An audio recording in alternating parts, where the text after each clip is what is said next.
So hello viewers, welcome back to my YouTube channel नित्यमरण प्रयोग। स्वागत है आप सबका। आज एक नए टॉपिक के साथ आया हूँ, इलेक्ट्रॉनिक लोड एंड ये क्यों यूज करना है लैब में एंड इसके यूज से क्या होता है, और अभी विदाउट इलेक्ट्रॉनिक लोड जो रेसिस्टिव लोड यूज करते हैं उसके कॉन्स क्या हैं, डिमेरिट्स क्या हैं, ये हम बात करेंगे। And how electronic load is good as compared with the traditional resistive load. So सबसे पहले तो ये प्रोग्रामेबल होता है, जैसे कि आप फिक्स्ड वोल्टेज कर सकते हो, फिक्स्ड करंट कर सकते हो, लोड में फिक्स्ड वोल्टेज कर सकते हो। एंड आप होता है, सपोज आप एक इलेक्ट्रॉनिक बैटरी चार्जर बनाए हैं, आपके पास फिलहाल बैटरी को चार्ज नहीं करना है, आप उस पर्टिकुलर एडाप्टर को आप लोड देना चाहते हो, उसे जितने भी डिजायर्ड करंट के लिए आपने उसे बनाया है। तो बैटरी चार्जर टेस्टिंग या इवन बैटरी आपको फुली चार्ज जब उसको डिस्चार्ज करना है with in short period of time, तो कहाँ पे आप डिस्चार्ज करोगे? तो वहां पे आपका लोड्स यूज होता है जो कि रेसिस्टिव आएगा। ये इलेक्ट्रॉनिक लोड कम जगह और रिलायबल टेस्टिंग के लिए, परफॉर्मेंस के लिए उस डिवाइस का हम ये यूज करते हैं। फिर सप्लाई वही एडाप्टर का हो गया। सोलर पैनल्स कहीं एरे में लगा हुआ है एंड उसका पावर आप टेस्ट करना चाहते हो, उसका करंट कितना है वो देखना चाहते हो, तो उसके लिए भी यूज होता है। इलेक्ट्रॉनिक लैंप या मोटर ड्राइवर सर्किटरी, सपोज आपने कोई low side driving, half bridge driving, कुछ टोपोलॉजी बनाया मॉसफेट से, एंड मॉसफेट को वहां पे लोड आइदर लैंप जलाना है, ग्लो कराना है, या कुछ मोटर्स एक्चुएटर्स चलाने हैं। फिलहाल आपके पास वो एक्चुअल लोड नहीं है, तो मॉसफेट के थ्रू आप जो कंटिन्यूअस ड्रेन करंट है वो आप सिमुलेट करना चाहते हो, तो वहां भी यूज होता है। सो यूज केस क्या है? Used to test the device for its performance and efficiency stability. So friends, आपके लिए in between ही बताना चाहता हूँ, so that आप वीडियो स्किप ना करो। मैं आपके लिए इस AP लैब में एक इलेक्ट्रॉनिक लोड का मैं जो डिफरेंट मोड सेटिंग है वो वीडियोस में रखा हूँ, वो मैं ड्राइव करके आपको वीडियो 1 by 1 दिखाऊंगा एंड कैसे इसको यूज करते हो। सो प्लीज वीडियो में लास्ट तक बने रहिएगा।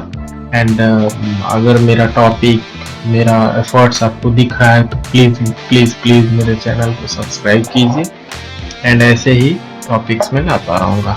नाउ चलते हैं, क्यों इलेक्ट्रॉनिक लोड इतना छोटा होता है as compare to traditional resistive load. ये है ट्रेडिशनल रेसिस्टिव लोड, जिसमें कि नीचे फैन लगा हुआ आता है।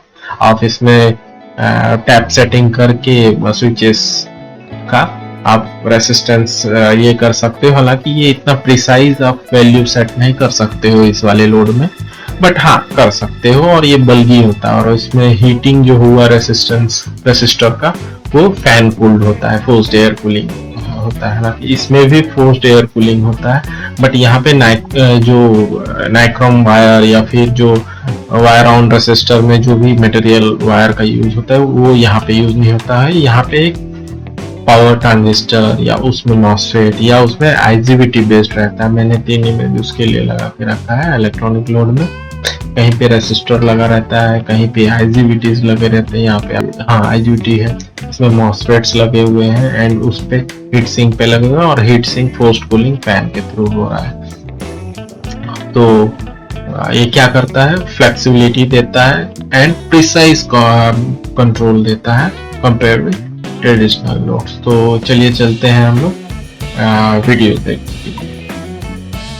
सो पहला में जस्ट आप इंट्रोडक्टरी है इसमें कि आप क्या क्या कर सकते हो। मैं वीडियो में पीछे वॉइस ओवर देता रहता हूँ, मैं फास्ट फॉरवर्ड करता हूँ। अभी आप देखो इसमें, जैसे मैंने पावर ऑन किया, पावर ऑन करने के बाद इसमें देखो मैं वी सेट करने के लिए जा रहा हूँ। ये मैक्स लिमिट 120 वोल्ट है, मैं 36 वोल्ट के लिए करूँगा।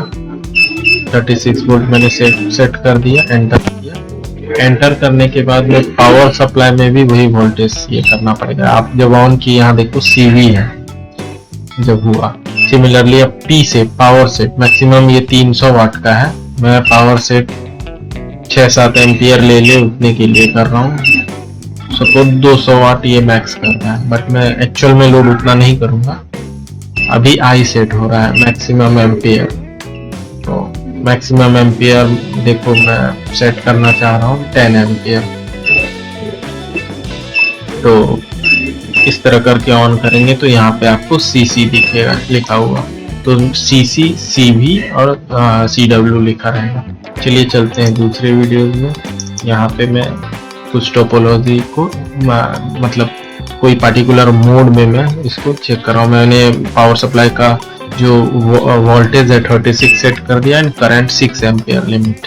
यहाँ पे मैं उस हिसाब से देखो मैं करंट क्या सेट कर रहा हूँ। जैसे 72 वाट मैंने पावर सेट किया पहले, तो 36 और इधर 72 2 एम्पियर लोड ले रहा है, तो मेरा देखो CW लिखा हुआ था उस टाइम। तो ये हो गया आपका कांस्टेंट पावर सेट में। अभी सिमिलरली मैं अभी रेसिस्टर सेट करूंगा। पहली बार में मैं उधर तो 6 एम्पियर लॉक कर दिया हूं, तो आप देखो 6 एम्पियर उधर लॉक कर दिया हूं, तो आप देखो 5.9 ही गया। तो अभी मैं नेक्स्ट वीडियो में दिखा रहा हूं आपको से इसका करंट पावर सप्लाई का बढ़ा के फिर मैं लोड किया हूं। पहले 6 एम्पियर था, अभी मैं उस करंट को बढ़ा के मैं ज्यादा कर दे रहा हूं। ये रेसिस्टर ऐसा सेट किया जैसे 6 ओम कर दिया, तो आप उससे I निकाल लो, I = V/R 36/6, तो डेट इज 6 एम्पियर। तो 6 एम्पियर सेट हुआ एंड कांस्टेंट करंट में मैंने सेट किया वो। अभी आप देखो 4 एम्पियर सेट किया मैं, 5 एम्पियर। अभी एंटर दबा के मैं ऑन करूंगा इसको तो 5 एम्पियर पे होगा। देखो दोनों जगह पावर सप्लाई में भी 5 एम्पियर, इधर भी 5 एम्पियर लोड होता है। अभी 36 वोल्ट पे किया था, तो अभी मैं आपको उस पे भी दिखाया। तो ये रहा आज का मेरा टॉपिक।